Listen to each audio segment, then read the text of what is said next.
On continue avec l'onglet établissement. Donc l'onglet établissement, comme on disait, c'est le premier qui a des sous-onglets et c'est le premier qui est vraiment important à contrôler, en tout cas tous les mois. Les deux autres, effectivement, il faudra quand même avoir les données, enfin vérifier les données sur la première DSN, mais après, il n'y a pas beaucoup de raisons que ça change.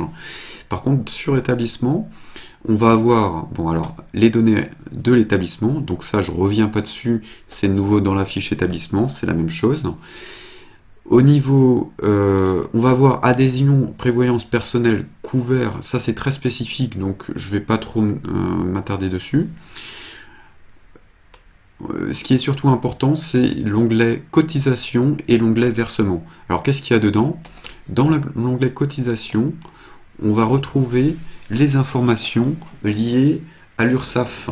Donc ce que vous déclariez en DUX-EDI, URSSAF, si vous faisiez de l'EDI déjà, ou sur le bordereau de cotisation URSSAF qui est sur Net Entreprise, vous allez retrouver les mêmes informations ici. Alors présenté un peu autrement, c'est sûr, mais c'est les mêmes informations. Et au niveau de versement, on retrouvera les informations pour payer notre cotisation à l'URSSAF.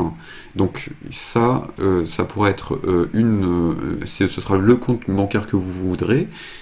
Ça peut être un compte sur un mois, un autre compte sur un autre mois, voire deux comptes, un montant réparti sur deux comptes. Ça, vous pouvez faire comme vous voulez, ou bien directement dans la DSN, ou bien on verra qu'on peut le paramétrer aussi directement dans la paye pour éviter de le ressaisir à chaque DSN.